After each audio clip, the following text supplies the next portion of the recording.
سڵاو و ڕێزم هەیە بۆ بینەران و بیسەرانی ئەم بەرنامەیە. من هیوا لەلایەن ناوەندی کولتوری کورد لە نیویۆرکەوە ئەوڕۆ لە خزمەتتان داین بۆ پێشکەشکردنی بەرنامەیەکی تایبەت لەسەر شێعر و ناساندنی سیمایەکی ناسراوی شێعر لە ڕۆژهەڵاتی کوردستان. ناوەندی کولتوری کورد لە نیویۆرک ساڵانە فستیواڵی فیلمی کوردی و کلاسی فێربوونی زمانی کوردی، ناساندنی کتێب و بۆنەهایەکی تایبەت بە کولتوری کورد بەڕێوە دەبات. لە پێشەوەی کە بڕۆینە لای میوانی بەرنامەکە، من بە خێراتنی کاک فەریدوونی ئەرشەدی دەکەم و پێم خۆشە کورتە پێناسەیەک لە کاک فەریدوون بڵێم و دوایی دەچینە لای خۆی بزانین کاک فەریدوون خۆی چۆن پێناسە دەکات. کاک فەریدوونی ئەرشەدی شاعری کورد و دەنگێکی ناسراوی شێعری ڕۆژهەڵاتی کوردستان ساڵی 1340 هەتاوی لە شاری سنە لەدایک بووە. لە بواری ڕۆژنامەگەری کوردی و کاری میدیایی لە گۆڤاری سروە و حوتەنامەی سیروان و تەلەڤیزیۆنەکانی تیشک و کوردستان تیڤی کاری کردووە. خاوەنی ئەزموونێکی بە نرخ و سیمایەکی ناسراوی شێعری نوێی کوردی لە ڕۆژهەڵاتی کوردستانە. خاوەن سێ کتێبە شێعری نامەکانی غوربەت، بەرد و کۆمەڵە شێعری دەمگرن ڕۆژێ بە شەرابی پێکەنینتەوە.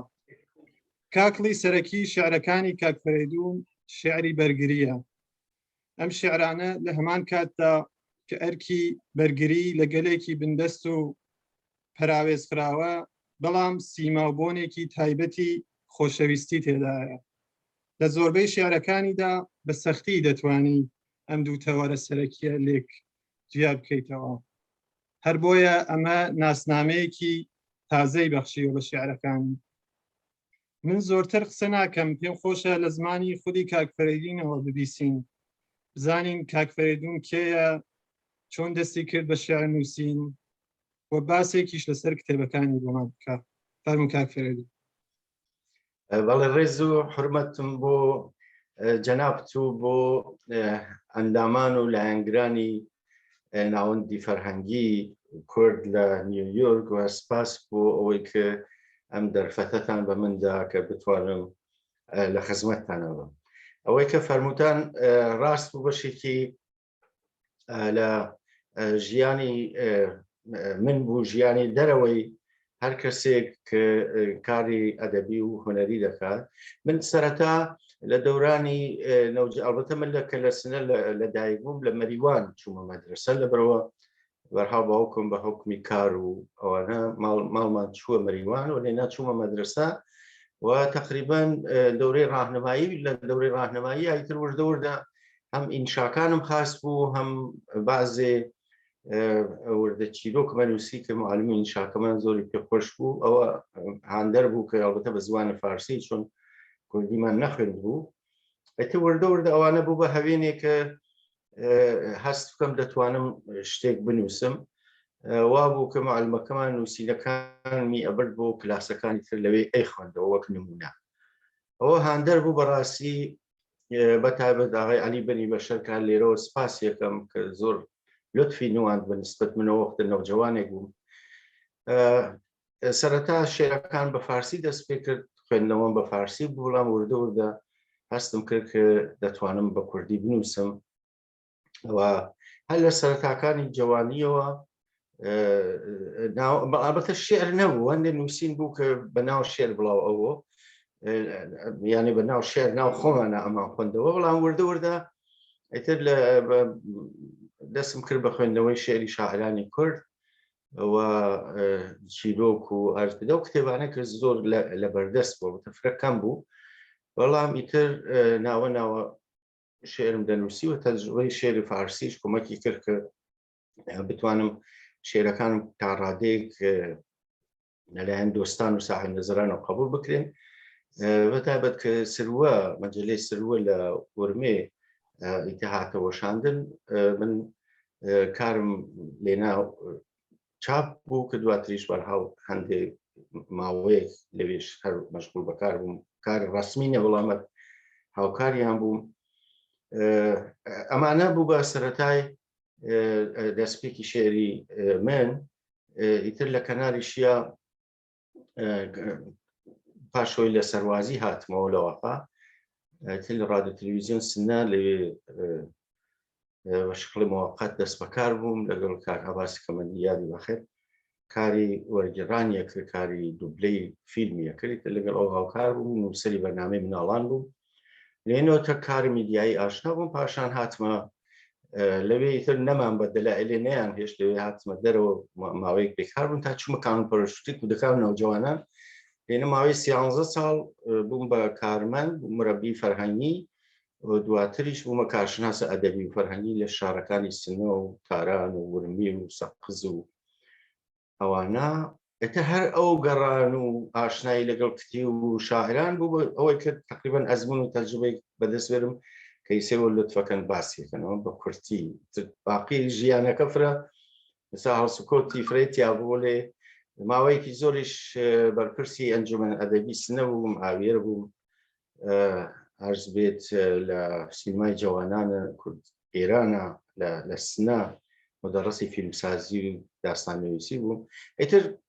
کار فرەم کرد لەو زەمینە کە فرە توولەکێش ئەگەر باسکە.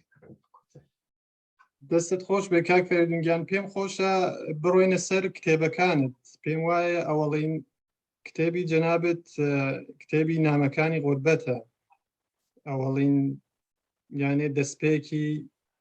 شێعرێکی شێعری کە پرۆفیشناڵ واردی دنیای شێعر و شاعری بوونە ئەگەر هەڵە بکەم. پێم خۆشە هەندێک لەسەر ئەم کتێبە باس بکەی، ناوەڕۆکی شێعرەکانی نامەکانی غوربەت چین و بە تایبەتی ئەم کتێبە دەنگدانەوەیەکی یەکجار زۆری لە ڕۆژهەڵاتی کوردستان بووە و لە نێو نەسڵی تازە بە تایبەت زۆر شێعرەکانی پەسەند کراوە. پێم خۆشە هەندێک سەبارەت بە فەزای شێعرەکانی نامەکانی غوربەت بۆمان باس بکەیت. بەڵێ بەسەر چاو پێشەوە عەرز کەم کرد مەجموعە شێعری بەرد من زووتر ساڵ تقریبەن 67 ئامادەی چاپ بوو، وە لەوێ داخەوەیتە لەبەر مەسائلە ماڵی نەمتوانی چاپی کەم. ئەو کتێبە کەفتە ئەوەی کە هەمزەمان تەک نامەکانی غوربەت و بەرد و ئەو سیانە تەک دەمگرن ڕۆژێ بە شرابی پێکەنینتەوە بە یەکەوە چاپ و نامەکانی غوربەت عەرز بێت خەتابی ئەو نامەگەلە بە یەسنای کچمە. یەسنای کەنیشکەم حەزمە کرد هەستم کرد دەبێ هەندێک شتی بۆ باس بکەم. لە سەرەتاوە کرۆکی شێعرەکان وا بوو کە بۆی باس بکەم لە ڕووداوەکانی ساڵی 1357 مەمداوە کە بەرحەڵ شارەکان وەزیەتێکی بوو کە کورد لێنا تا ڕادەیەکی زۆر خۆی بەڕێوە ئەبرد. وەلی دوای ئەوەی تر اتفاقاتێک کەوت کە بەحسەکەی زۆر توولانی و شاید ڕەبتی بەم بەرنامە نەبێ. ئیتر هەستم کرد ئەشێ ئەم ڕووداوانە تا ڕادەیە بۆ یەسنا بگەڕمەوە یا لانیکەم بۆ خۆمی بگەڕمەوە. ئیتر ئەمە تقریبەن 8 شێر بەناو یەسنایی بوو، ئەوەنەی لە بیرم بڵێ 8 شێر بەناو یەسنایی بوو کە ئەو کاتە لە سنە بووم نووسیم. اتفاقاً وەختی لە ئەنجومەن ئەدەبی و کۆڕی شێعری وا ناوەخوێنیە دۆستان لوتفیان بوو بەرامبەری. بەڵام وەختی چوومە باشوورە کوردستان لە ساڵ 1999 بەولا ئیتر نامەکانی غوربەت جۆرێتری پێهات، یعنی نامەکان لەو بۆشە یەسنایەکان بوو بە نامەکانی غوربەت. لەوە هەر ئەو مەتاڵبەی غوربەت و مەتاڵبی پەیوەندیدار بە جامعەی کوردستانم لەم شێرگەلە بۆ یەسنا باسە کرد کە لە سەرەتاوە لە گۆڤاری ڕامان چاپە بوو. خۆشم ئاگام لێنەوە تا 6 ساڵەوە بەر دوای ئەوە کە بڵاو بۆش ئەسەن هەر ئاگام لەو کامە لە کوردستانێرانە چ دەوری چ بەرحەڵ دەنگدانەوەیکی بووە. ئەوە داستانی نامەکانی غوربەتە کە بۆ شێوە نووسیاوە. بەرحەڵ ئەوانەی کە دۆستان ئێژن یانێ یەکێ لەو کتێبانەیە کە بە شێعری گفتار یانێ دەتوانێت ناوزەت بکرێت و خۆشبەختانە تا ئەو ڕادێک ئاگادار بم استقباڵی باشی لێکراوە. بەڵێ حتمەن وایە. کاک فەریدون لە وتوێژێکدا لەگەڵ ڕۆژنامەی کوردستان ئەگەر هەڵام نەکرد بێ ئاماژەت بەوە کردووە کە شێعر لە هەر ڕێبازێکدا و بە هەر شێوازە دەربڕینێک بێ دەکەوێتە خانەی شێعری بەرگریەوە. دیارە ئەمەش بە حکمی ئەو بارودۆخەیە کە بەگشتی بەسەر کورتدا سەپاوە. جەنابەت لە شێعرەکاندا هەوڵت داوە بە جۆرێ لە نێوان سێ کوچکەی دەروەستبوون بە نیشتمان و کوچکەیەکی دیکەی دەروەستبوون بە خودی شێعر و تازەگەری لە شێعردا بە تایبەت ئەو تازەگەریە کە نەسڵی تازە و تازە پێگەیشتووی کورد پەیوەندی لەگەڵ شێعرەکاندا ساز بکە، پەیوەندیت ساز کردووە لە نێوانە و سێدانەدا. پێم خۆشە هەندێک باسی شێعری بەرگریمان بۆ بکەی، بزانین شێعری بەرگری چییە و سازکردنی ئەو پەیوەندیە چەندە سەختە، بێگومان زۆر سەختەوە. ئەمە ئایا ڕێبازێکی تازەیە لە شێعری کوردی کە ئێوە جەنابتان دەستان پێ کردووە یا کەسانێکی دیکەش هەن؟ بەڵێ ئەرز بێت شێعری من ئێتقادم هەیە ئێستا بەنا بە شەرایەت و بارودۆخی کورد، ئێمەی کورد، هەر بەرهەمێکی هونەریمان چه زمانی بێ، چه تەجەسومی بێ، چه سینەما بێ، ئەمانە لەبەر ئەوەی کە ئێمە مرۆڤێکین دەمان چەوسێنەوە، چ لە باری کولتوریۆ، چ لە باری جغرافیای سیاسیۆ، چ لە باری بەرهەڵ کۆمەڵایەتیەوە. ئەگەر ئێمە هونەرێک بخۆلخێنین ئەم هونەرە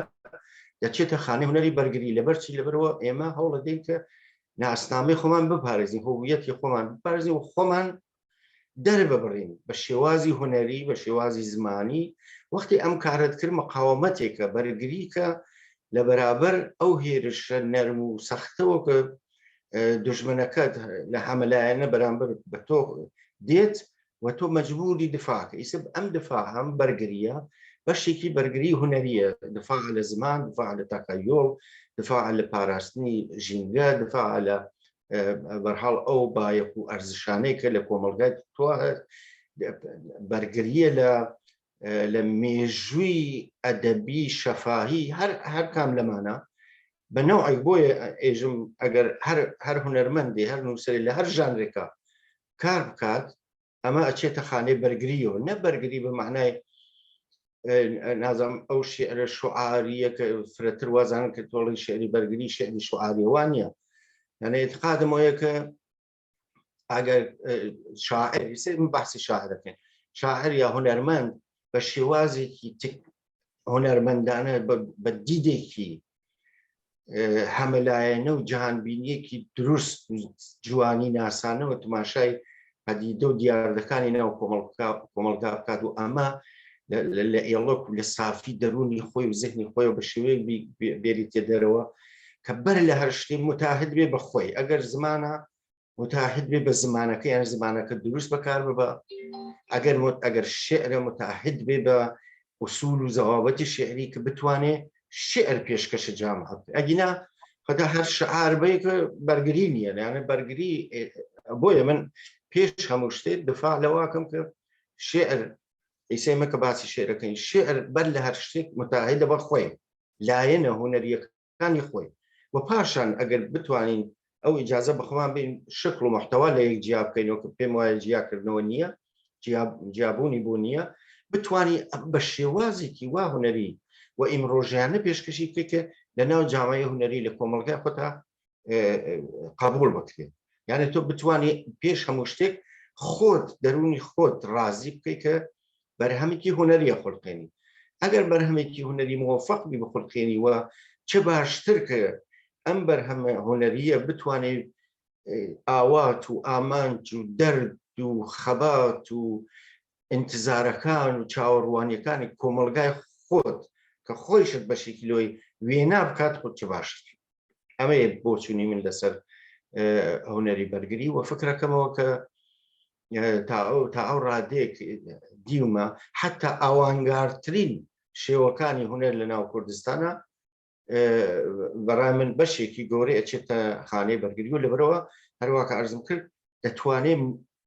دنیای تەخەیوڵ و ئەندێشە و چاوەڕوانیەکانی مرۆڤی کورد بەرجەستە بکاتەوە بە شێوەی هونەری وەختی بەرجەستت کرد یعنی تۆ هویەتی خۆت نیشانە دەی ئەپارێزی ئەمە بۆچوونی منە لەسەر شێری بەرگری و هونەری بەرگری و پێم وابێ نیازێکی گەورەی کۆمەلگای ئێمە ئەلبەتە ماوەیەکە چەند ساڵێکە ئەوە یعنی بە شێوەیەکی نادروست بڵاوەکەنەوە کە نا هونەری بەرگری و شێری بەرگری ئیتر هێنێکە تەرمێکە با بڵین باوی نەماوە لە سوودەکە ئەسەن وانە نمونونەکانیشی دەبینین حتا لە شێری جیهانی لە هونەری جیهانیە ئەوانەیە کە متعهدن بە عدالەتی اجتماعی متعهدن بە ئازادی ئینسان متعهدن بە پاراستنی هویەتی ئینسانی ئەمە ئەساسە هونەر ئەگەر ئەمە تر چ دەبێت نازانم پێم خۆشە دووبارە هەر بڕۆمە نێو ئەو پرسیارێکێک کردم چەندە سەختە ئەو ڕاگررتنی ئەو سێ کوچکەیە هەندێک لەسەر ئەوە باس بکەی کە بەڵێ یەکی لە دژوارترین کارگەلە یەکی لە دژوارترین کارگە لەبەرەوە هەروواکە عەرزم کرد ئەگەر ئینسان مسلح نەبێت یانێ ئەوڵەن شاعر یا هونەرمەند دەبێ پێش هەموو شتێک مسلەت و بێت بە ئەگەر کاری زمانەکە بە زمانەکەی خۆی یعنی لانی کەمیسم هەر کەسی بەشکڵ زۆر کامڵ و تەواو دەسەڵاتی نییە بەسەر زماناوەها یۆ لێ تاهو جێگە کە ئەتوانێ دەسەڵاتی بێ بەسەر ئەو زمانە کە پێ قسە دەکات پێی ئەنووسێ دوو من بتوانێت خوێندنەوەی ئەو نەبێت فەرهەنگێک و پاشخانێکی کولتوری و جیهانی هەم لە کولتورەکەی خۆت هەم لە کولتوری جیهانیت ببێت و پاشان ئۆفۆق و با بڵین ئاسۆی ڕوانینت جۆرێ بێ کە تەک ئاسۆی ڕوانینی بەشێکی زۆر گەورەی لە کۆمەلگا یەک بێت ئیسە لێرە ئەمانتە هەست بەڵام ئەبزارێک هەست ناو هونەرەوە کرد بەڕاستی پاراست ئەگەر نەتوانی هەموو ئەم شتانەکە عەرزم کرد بە شێوەی هونەری و بە شێوەیەکی خەلاقانە و سەمیمانە یعنی ئەگەر شتەکە دەرونی نەوەیەتەوە بۆ شخص ناتوانێت بە شێوەیەک دەری ببڕێکە بەرامبەرەکەت بە قۆڵ فارسان دەڵێن کارەکە هەمزات پنداری بکەنە خۆی تیا ببینێتەوە و ئەمە یعنی ڕێگە ڕۆیشتن لەسەر بەڕاستی تێغێکی زیاد چەقۆ یا تەنافێکی زۆر زۆر باریک کە ئەگەر هەواست نەبێ ئەگەر ئەرزەکەم بەر لە هەر شتێک ئەوە دەگەڕێتەوە بۆ ئەوەی کە دەروونە ئەو کەسە توانی بێتی دەروونێک یا ڕوانینێکی هونەریانە بێ بەجان بە دەوروبەری بە کۆمەلگای خۆی وەختێ ڕوانینێکی هونەریانە بوو ئەم ڕوانینیشە ئەوەندە کۆمەکی پێکا کە بتوانێت هەموو مۆزوعی کە دێرێ لە سەرەتاوە لەو سافی هونەرە و ڕەدی بکا کە بگاتە ئاستی هونەر ئەگەر نەگەیتە ئاستی هونەر لە سەطحی شوعار و قسا ئەمێنێتەوە بەرهەڵ زۆرن کەسکەر کە ئەنووسن لە بواری شێعرا ڕۆمان ئەنووسن فیلم دروستەکەن تابلۆکیشنوری لە ناو ئەمانە چەندین کەس یانێ دەمێننەوە یا با بڵێن ئەمانە بەرهەمیان لایەنگری هەر دەلیلەکەی چیە دەلیلەکەی وە قسەکە ڕاستە خۆ قسە لەم دنیا ئەوەندە زۆر نییە یعنی مەفاهیم ئەوەندە زۆر نین وەلێ بە قۆڵی حافزێکی لە هەر زمانێک کە ئێژنەوە دووبارە نەکراوەتە نامکەڕەرە یعنی پێشتر نەوەتوە بۆچی نامەکە لەبەرەوەی کە منێ فەریدون ئەرشەدی ئەبێ وەک فەریدون ئەرشەدی قسە بکەم یعنی پێش هەموو شتێ نوێنەری ڕوانینی خۆم ڕوانینی سادقانەی خۆم بە جەهانی هەستی دەرک و دەریافتێکی خەلاقانە هونەریانەم بوێت بە نسبەت ئەشیا بە نسبەت پەدیدەگەل بە نسبەت ڕووداوانی ئیجتیماعی بە نسبەت مرۆڤێک تەکیا ئەژین وەختی ئەم پەیوەندی تەک بەرقەرار کرد ئەوختە ئەتوانی ئەبزارەکانیشی بەدەست بێری بەڵام یەکی لە دژوارترین کارەکان کاکە ئەم مەسلەیە کە تۆ ئەم ئەبزارە چۆن بەکاردێنی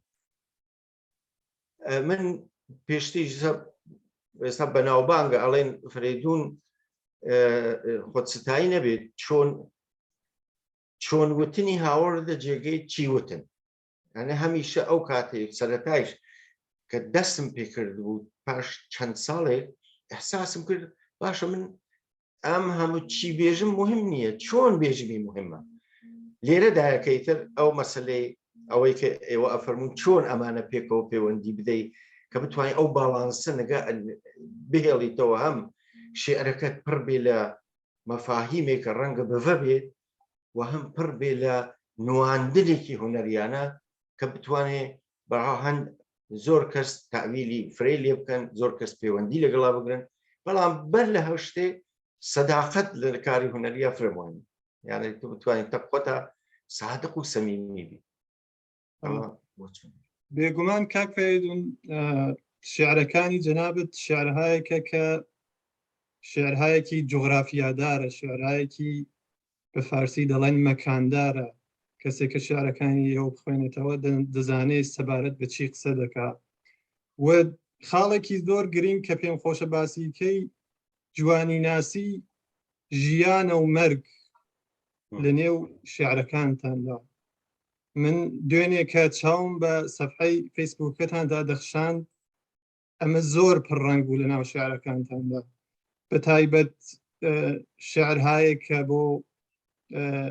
پێشمەرگەهایە کە گیانی خۆیان بەخت کردووە یا بۆ پێشمەرگەهایە کە هەر ئێستا لە بەرەی پێشەوەی بەرگری لەگەلی کوردان پێم خۆشە هەندێک باسی ئەو هەستی مەرگ و جوانی ناسی مەرگ و ژیانەمان بۆ بکەیت لە ناوی شارەکانتە بەڵێ من فرە خۆ مدەتێک تەک پێشمەرگەکانە من پێشمەرگایەتی نەکرد بەڵام تەکیانە ژیاوە هاتوچویانم کردەوە و کاتە لە باشوور بووم زۆر دنیاکی تایبەت بە خۆیان هەست ئەم دنیا تایبەتە پڕە لە ژیان پڕە لە ئێنێرژی بۆ ژیان یانێ پڕە لە ئاوات و ئارزووی غیرە زەوەی کە شەخسیە ئیتر وەختی کەسێکیژن پێشمەرگە ئەو مەفهومە ها بەلایەوە کە ئیتر ئەمە پێش مەرگی دیگەران کەوتووە من هەستمە کرد لە ئەم خۆشەویستی بۆ ژیانم عاشق بوونە ئەیسە مەسەڵەن پێشمەرگە عاشقی کچە بێ پێشمەرگە هەست مەسەڵەن عاشقی دایکێتی پێشمەرگە عاشقی وە کۆی ئەمانە تێتە ناو نیشتمان لەبەرەوە هەر کام لەمانە ئۆنسرۆک و جۆزێکن لە ناو نیشتمانە پاس ئەم پێشمەرگە هەڵی بژاردووە کە لە ڕێگەی ئەم نیشتمانە بمرێ سەرڕای ئەو هەموو خۆشەویستی بۆ ژیان هەستی یعنی احتماڵی هەر ئینسانی ژیانی پێخۆشیتر وەێ واقعاً تعجبمە کرد کە ئەمە چ جۆر هەستێکە کە ئینسان دەتوانێت ئەم هەڵبژاردنە بکە لە نێوان ئەوەی کە هەر وەختی ئێرادە بکرێ ئەتوانێت بمرێ ئەتوانێت بڕێ بەرەو پێشی مەرگ با بڵین بەرەو ڕووی مەرگ و ئەمە هەر کارێک هەر کەسێک ناتوانێت ئەم کارە بکە بەڕاستیەژم یانێ کە تۆ گیانت لەسەر دەستدانی بڕی بۆ ئامانجت شەڕ بکەیت ئێستا لە نێوان ئەمانە من هەستمە کرد ئەمانە بۆ زندگی شەڕەکەن بۆ پاراستنی زندگی و دەری بێنن لە قۆرگی مەرگ مەسەڵەن کەسێکە چێتە شەڕ بەرامبەر مەرگە بێتەوە شەڕ لایەنێکی کەمی ژیانە بەڕاستی لایەنی گەورەی مردنە لەبەرەوە ئاسنە و تیر و گولێ و ئاگرە و کەمینەوە بەڵام لە نێوان ئەمانە ئەم ڕازە چ شتێک پەیوەندی کەس بینە ئەم ژین و مەرگە من هەوڵمدا ینی وا تواشای خەزێکە بکەم کە ئەمان بۆ پاراستنی زیندگیە کە دەمرن و هیچیش پەشیمان نین ئەستن ڕەنگە خۆ ترس هەست من هەمیشە گشتمان ئەترسین یانە ئەشی ئینسانێکن نەترسێ ئینسانێکی نۆرماڵ نییە ئەوەی کێژن زۆریش دلێرە هەر حتمما ترس وەختی بەرامبەر ئەو ترسە ئەبنەوە چه شتێ بەلایەنەوە مهمە یانێ مهم پاراستنی ژیانە حتا ئەگەر خۆت بەپارێزی ئەمە ولا نەهایەتە ئەمانە بۆ پاراستنی ئێمەس کە دەمرن من پێشتر لە کتێبی بەردا مەسەڵەن شێعرم هەیە ئەو دووگانەی ژین و مەرگە زۆر تکرار بووەتەسەوە لە کتێبی بەردا کە شێعرەکانی پێشومە بەڵام ئەم دووگانەی ژین و مەرگە کە هاتە ناو ئەم شێعرانەی کە بەتایبەت بۆ پێشمەرگە نووسی ئەم تەقابڵەسە کە هەمیشە ئەمان بەرەو ڕووی مەرگن بۆ پاراستنی ژیان ئەوەیە دەخێخەن ئەگەر توانی بێتم قسەیەکم کرد بێت دەستت خۆش بێ بێگومان وایە ئەلان پێم خۆشە کە باسی ئەم دووگانەمان کرد ئەم دوانەی ژین و مەرگ ئەگەر شیعرێکت هەیە تایبەت لەسەر ئەمە یا حاڵمرتەبت لەگەڵ ئەمە پێم خۆشە ئەلان شیعرێکیشمان پێشکەشکەی. بەڵێ من فکرم ناکرد ئەوە بەڵام ئەم شێعرا خوێنمەوە. زۆر من لەگەڵ شخصیەتی بەڕێز کاک مەڵا حەسەن شیوەسەڵی پەیوەندیم هەیە. بۆم لۆتفی هەزباسەکە ئەڵێ کوڕە تۆ پێشمەرگایت نەکرد ئەم شتانە لەکوێ دێنی کە باسی لۆتفی هەزیتر. من بە تەجروبەم لەگەڵ لە تعریفەکانە داستانەکان کەوتی و بادی تەخەیوڵێکە خۆم بیکەم لەگەڵیان مەسەڵەن ئاوا قساکەم لە دۆڵە پڕ باڕووتەکاندا دەنووسم ئەسپ پزیسکیاڵ دەبریسکێتەوە بە جادەی جامانەدا تا قیرتاوی شەقامان. دەنووسم ئەسپ پزیسکیاڵ دەبریسکێتەوە بە جادەی جامانەدا تا قیرتاوی شەقامان. دادەبەزێنە سەر خاوک بەزێنەرانی سنوور شەو سەران سەر کەمین. دەنووسم سوار سوور هەڵدەگەڕێن لە وەرزە ترسناکەکاندا گۆنای لالە بەدەستان. دێنە چەپۆکەن بە بۆنی خوێن دەحیلێنن لە دۆڵە پڕباڵوتەکاندا ئەسپان. تا لە سنووری دژواری بپەڕێنەوە سواران سوارانی ڕەوتی زەمان. دێنە چەپۆکەن بە بۆنی خوێن دەحیلێنن لە دۆڵە پڕباڵوتەکاندا ئەسپان. تا لە سنووری دژواری بپەڕێنەوە سواران سوارانی ڕەوتی زەمان. زۆر سپاس، دەستان خۆش بێت. کاک فەریدون، هەندێک لە شارەکانی ئێوە زۆر ناسراوە بە تایبەت لە ڕۆژهەڵاتی کوردستان، لەوانە شیعری ژیانەوە، شیعری بازەکەی کۆساڵان. پێم خۆشە بزانم من وەک کەسێکی کە شێعر دۆست نە کەسێکی جددیش لە بواری شار پێم ئەو هەستە لای من هەیە کە ئەوانە ترۆپکی شێعرەکانی ئێوەن، ڕەنگە لای زۆرێک لە خوێنەرانیش ببێت. بزانم لە لای خۆتان کامە شێعرەکانتان لای خۆتان هەمیشە دێتەوە بیرتان؟ بێگومان هەموو شێعرەکانتان ئێوە لای خۆتان پەسەندە، بەڵام کامیان زۆرتر بەلای خۆتانەوە ئەحساس دەکەن ڕنگ و بۆنێکی تایبەتی هەیە؟ بەڵێ عەرز بێ ئەو دوو شێعرەکە مستاڵتنە بەڕاستی وایە شێعرێکیش کە بۆ شەهیدانی کۆساڵان نووسیم ئەوەی لە فەنلاند خوێندمەوە. ئەو سێ شێعرە هەست دەکەم پەیوەندیم زۆرترە لە شێعری ژیانەوە لەبەر ئەوەی کە تاریخی تیایە، تاریخی وزوتنەوەی کوردی بە تایبەت پاش تۆفانی کۆماری کوردستان تایبەتمەندی خۆی هەست بە محوەربوونی شەهید دکتۆر قاسم. یعنی ئەو شێعرە محوەری شەهید دکتۆر قاسملۆ لێ مێژووی حیزبی دموکرات و وزوتنەوەی کوردە لە ڕۆژهەڵاتی کوردستان پاش ڕووخانی کۆماری کوردستان و زیندووبوونەوەی لە واقع. ئەگەر دقەتان کردوێ یەکسەرا ئەو مێژووە بە ناو و نیشان و فرشتی تیا لەبەرەوە تایبەتمەندی خۆی هەست. شێعری بازەکەی کۆساڵان یەکێ لەو شێعرانەیەک و خۆشبەختانە ئیستیقباڵی باشی لێکراوە. پەیوەندیم لەگەڵ شەهید مەنسوور ڕەشەهورامی ئەگەڕێتەوە بۆ نەوجەوانیم، یانە ئەو کاتە من لە مەریوان نەوجەوان بووم. شەهید مەنسوور بەرپرسی تەشکیلاتی پیشگامی چریکە فەدایەکان بوو. من دوو جارم لێنە دیوە، یان چووم دیم بۆ هەر لەوێ مەهێری نیشتە دڵم بەڕاستی عەلاقەم پێیا کردوێت، چون ئینسانێکی زۆر خاکی خاکەڕا ئوفتادە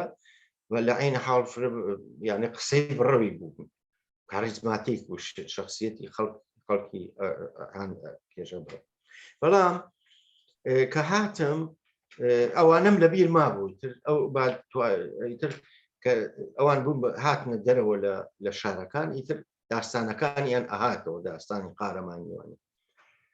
تا هاتم و 99 بۆ ئیتر هەندێ شتی ترم لێ ژنافت و لە یەخنەف ئەو شێعرە هاتەوە شێعرە کە تقریبەن بەشێکی گەورەی ئەگەڕێتەوە بە مەسەلەی ناوچەی هەورامان یعنی تایبەت لەبەرەوە خۆی خەڵکی کەڕاوە خەڵکی هەورامانی تر لەوەخا بینی ئەوە خۆم کە گوێ لێگرم یانێ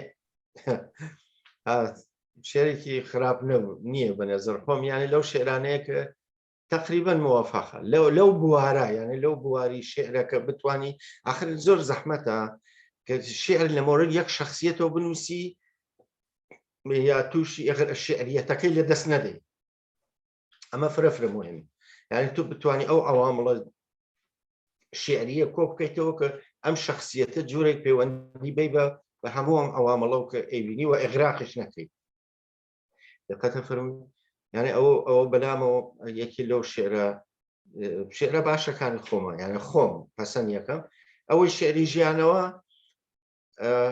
ئیتر بیرەوەری زۆرم هەیە ئەو ئیمەیلانەی کە لە کوردستانیان هەنار بۆم کاتی خۆی کە چی بوو چی نەبوو بەرحاڵ یەکی ئەوە شێعری تریشم هەیە زۆر عەلاقەم پێیە خۆشتان مێ و لەگەڵتانم ئەو شێعرە من ئەوەم لێیاد کرد ئەوە شتێکی لە شارەکە بەڵێ ئەو شێعرە بەرحاڵ هەروە کە عەرزم کرد ڕنگدانەوەی دانیشتن و ژیانی لە سەنگەرەکانی پێشمەرگە و هاتوچوو لەگەڵیانەوە ئیتر ئاوە بەرحاڵ ئەو شێعرانە هەرکامی تایبەتمەندی خۆی هەست لەباری تکنیک و فۆرمەوە و لەباری محتەوا شۆردی سەنتاری وەلی ئیتر هەوڵ دریا کە ئەو باڵانسە کە ئێوە فەرمووتانیانە بینی نەکەوی بەم لا یەکسەر بی بە شعار بەو لابکەوی یەکسەر بی بە فۆرمێک کە کەس حاڵی نەوێت چێژی بعد ئیتر لە شێعرا ئێوە حتمەن باشتر زان یەکێتی بابەت یعنی بتوانانی بابەتەکە تا ئاخر بە شێوەیەکی بارە هونەریەکەی نەیتە خوارەوە لە دەست نەدەی ئەوانە ڕەنگە کۆمەکی کردبێت تا ڕادەیەک بعدیش ئەو کاتانە کە ئەو شێعرانە نووسیا چون بەرحاڵ ئێغراق نەوێ ولی لە شێعری شاخ با بڵێن چون من خۆم شێری بەرگری بە شێعری شار و شاخ ناو دەبم لە ناو شۆڕشا بەڕاستی ڕەنگ بێ ئەو کارانە کەمی تازگی ڕەنگ نازم پێشتر سابقەی نەبوو لە نای خۆمان یانێ لە ناوبجێتنەوەی کوردی ڕۆژهەڵاتە ڕەنگە لە باشوور هەبوو بە شێوەیەکی ترواشی کارەکانی شاعرانی گەورە بەڵێ کاک فەریدون هەروواکە خۆتان دەزانن لە بەرەبەری نۆرۆزی کوردیدان پێم خۆشە هەندێک لەسەر کاریگەری نۆرۆز لەسەر شعری شاعرانی کورد بەگشتی و ئەگەر کاریگەریەکی تایبەتی بە تایبەت لەسەر شارەکانی ئێوە هەیە هەندێک لەم بوارەوە بۆمان قسە بکەی و من لە دوای ئەوەشتا پێم خۆشە دووبارە شعرێکی دیکەمان پێشکەش ئەلبەتە نەورۆزی تر وەک مەراسم یا بۆنە یا بەرحاڵ ئاڵوگۆڕێکی تەبێ لە سروشتی ئێمە هەمیشە لە تاریخی معاسرمانە ڕەنگوبۆی سیاسی گرتووە بەڕاستی یعنی ڕەنگوبۆی سیاسی وەکو ئێستا وەک ئێستا بیرمەندانی تر ناویان ناینم ئەوان دەڵێن وەکو کارنەواڵێکی داتۆ لەو ئەم کارنەواڵە لەوێت ئینسانی کورد مەخسوسن لە ڕۆژی نەورۆزە لە ئاگرکردنەوە کایتر هویەتی خۆت داواکەی خۆت نیشانای بە جۆرێک لە جۆرەکان حەزەکەی کە یعنی ئەو جەماوەرە حەزەکەن پەیوەندیەکی قوڵتر و قایمتر بە یەکەوە بگرن ئەو ئاگر وەک سمبولێکی ئەوەی کە یەکیان نەخات بۆ خۆشبەختانەی لە تواو شارەکانی کوردستانی تر بە باشوور و باکوور و ئەرزبێ ڕۆژاوا و گشتی و ڕۆژهەڵات گشتی ئەو شەو نەورۆزە وەک تقریبەن وەک نەریتێکی ئیتر نەتەوەیی خەریکە چاوی لێکرد پێشتر وا نەبوو پێشتر وەک نەریتێکی سروشتی چاوی لێکراوە هەر ئەوانە پێشتر لە غیرە شێری پیرەمەرد نەبێ کە ئەو بە شێوەیەکی تر نەتەوەی تواشەکە بە حکمەوەی کە لە باشوور بەرحاڵ قەواعدێکی تر بووە بەڵام لە شێری ئێمە کەمتر یا بە بێژین ئەسەم بە گشتی وەک بۆنەیەکی نەتەوەیی تازگی تواشا کردێ وە کاریگەرێکی ئەوەیە کە مرۆڤی کورد بەرەو یەکبوون بانەکە غیرە زەوەی کە ساڵ نوێ ئەبێتەوە ئەوە ئاگری پیرۆزە بەڕاگشتی لە دەور یەکۆ کاتەوە خەڵک جلوبەرگی تازە لە بەرەکەن ئەبینین لەم ساڵانەی دوایی تر خەڵک بە چ شێوەیەگێت خۆتان شاهدن کرد بەخسوسەن جوانەکان بە چ شێوەیەک خۆیان و بە جلوبەرگی تایبەتە خۆیان ئەنوێنن ئەمە بۆ خۆی تاسیت لە شعری شاعرانی ئەمڕۆژە هەر ئەم مەسلەی نەتەوەیی یانێ کەمێک ئیستا مەسلە تەبیعیە سروشتیەکەی چووەتە دواوە زۆرتر ئێستا بەشە نەتەوەیەکەی هاتوۆتە پێشەوە وەکو ڕەمزێکی نەتەوەی بۆ خۆڕاگری کورد و ئەمانەوە لە شێری شاعرانی مەعاسرە بە شێوەیەکی جۆراوجۆر خۆشبەختانە ڕەنگی داهاتەوە من بۆ خۆم کەمتر نەورۆز لە شێعر مابووە لەبەرەوەی کە هێشتا ڕانەهاتووم بۆی کە بە کام یەک لەم دیدە دەبێ زەمانی دەوێت یانە من ئەتوانم بنووسم و لێ حەز ناکەم بە شێوەیەک بێت کە خۆم لەگەڵ دەرونی خۆمان تێکەڵ نەبوو بێت بەتەوەجی ئەرزم هەیە بەڵێ لە هەر سوورەتە نەورۆز وەک بۆنەیەک بۆ سەرەتای بەهار یەک دووم بۆ ئەو هەستەنەتەوایەتی تازگی زۆر کاریگەری ئەرێنی هەبووە لە ناو شێر و ئەدەبیات ڕۆمان و چیرۆک و بەرحاڵ بەتایبەت لە ئەکاسی ئێمە فرامۆش نەکەین ئێستا یەکی لە دیاردەکانێک کۆمەکەکە بە گشتگیربوونی ئەم بۆنە ئەم مەراسمە نەتەوەییە ئەکاسی یعنی ئەکاسانی ئێمە بەڕاستی من سپاسیان ئەەکەم لێرەوە بەڕاستی کاری جوان جوان پێشکەشەکەن و ئێمەش لە دوورەوە یا ئەو کەسانێک لەو مەراسمانە ناوچەکان یانێ بە دابوونەریتی یەکتر ئاشناکەن ئەمە فرەمۆیمە مەسڵەن لە ئاکرێ چۆن نەکرگەی نەورۆز لە کرماشان لە سنە نازانم لە دیاربەکر لە هەولێر ئەمانە ئەگەر ئەکاسەکان نەبن بەڕا کەمێک دێرترەگە ئەمە لێرەوە ئەکاسی کاک فەرێدون دەستخۆشیتان لێ دەکەم من بەرەو کۆتایی بەرنامەکە دەڕۆین پێم وابێ 2 دقە لا 3 دقە کاتمان ببێت من هەر لێرەوە ماڵاوایی لە بینەران و بیسەران دەکەم پێم خۆشە کۆتایی بەرنامەکە ئەوەڵ بە پەیامێکی ئێوە بێت بۆ ناوەندەکەی ئێمە ئەگەر پەیامێکتان ببێت و دواییش بە خوێندنەوەی شارێک بەسەر چاوفرەفرە مەمنونم بۆ جەنابەت کە لطفت کرد و ئەم دیدارەت پێکهێنا دواییش ئارزوی سەرکەوتنەکەم بۆ ناوەندەکەتان و دڵنیام کە ئابم شێوە کە ئێوە دەچنە پێشەوە حتمما موفق دەبن بە تایبەتەوەی کە هونەر فراموش ناکەن هونەری کوردی زۆر کۆمەکەکە بە یەکانگیرکردنی ڕوانگەکانمان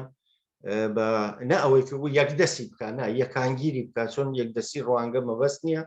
مەبەستەوەیە کە ئێمە یەک متحد و متفق و پێکەوە بتوانین بە بیرروڕای جیاوازەوە بۆ ئامانجێکی گشتی کە ئامانجی سەرکەوتنی نەتەوەکەمانە کار بکەین زۆر ڕێزە حورمەت مەس بۆ خۆتان و ئەندامانی ڕێکخرا و ناوەندەکەتان ئارزوی سەرکەوتنتان بۆکەم هەر لێرە و سڵام لە گشتانەکە و نەورۆزیشتان لێ پیرۆزەکە سپاس دەکەم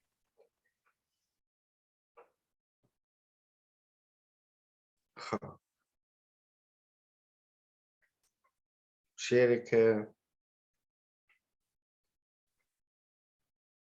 ئەم شێرە بە ناوی یەسنایی یەکەم لە ناوی نامەکانی غوربەتی پەنوە خزمەتتان کە هیوادارم بە دڵتان فرە کۆتا یەسنا عاشقان بێسەر و شوێن ڕۆیشتن کەس نەیزانی خەیاڵی کام ئەستێرە گوتیانی یەسنا عاشقان بێسەر و شوێن ڕۆیشتن کەس نەیزانی خەیاڵی کام ئەستێرە بردیانی لێرە یەسنا خزر و زەردەشت یادێکن لە تەنیایی دڵی تەنگی مەینۆشێکدا ئیتر هیچ کەس باش نازانێ ڕشچەی بەفری یەکشەوە چۆن دەشکێ وەرە یەسنا گریانیش وەک باران بێبیان و خۆشترە ماڵەوە سپاس